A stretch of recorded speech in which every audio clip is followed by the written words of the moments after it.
For more on Apple, let's bring in Loup Ventures founder, Fast Money friend Gene Munster. Gene, your big takeaways from the quarter so far?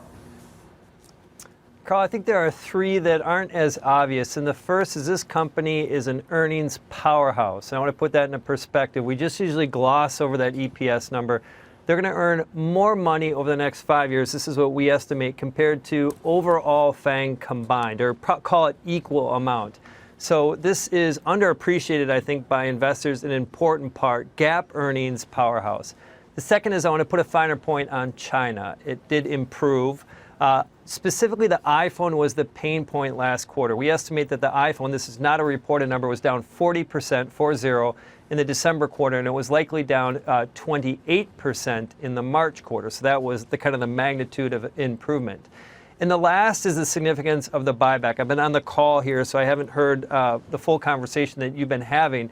But this buyback, maybe you covered this. This is a huge deal. And just to put it into perspective, is that if they make good on their promise, so we're going to be listening for the call and the timing on this, to be net cash neutral.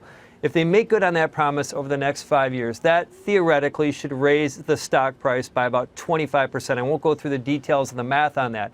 But those are my three biggest takeaways. They're less about this quarter. One, if I had to add a fourth, which is an important one, is this is probably the best play on 5G. And we're going to get tired of hearing about Apple and 5G, but stay tuned for more on that. Gene, it's Karen. Let me just ask you something about that aggressive a buyback. I know they generate a ton of cash.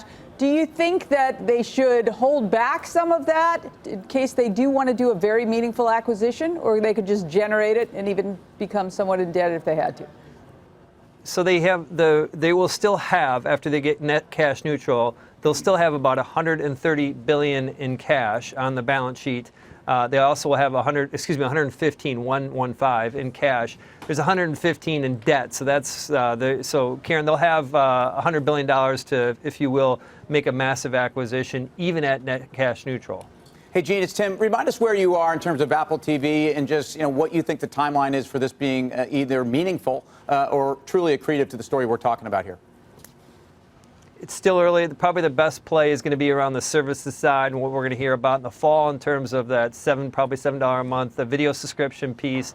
It just plays into that services segment. I was wrong for years on them coming out with a TV. I don't expect them to do that. The way you get Apple TV now is you buy a Samsung TV that has Apple embedded, which just started to ship. LG has one too.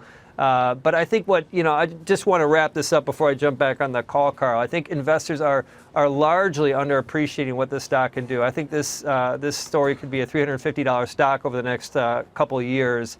And I think that they're going to surprise people on this earnings power. Gene, we're going to check in with you later in the hour. Thanks very much, Gene Munster, talking some Apple today. You. Put a point on all of this, Karen? What do you think?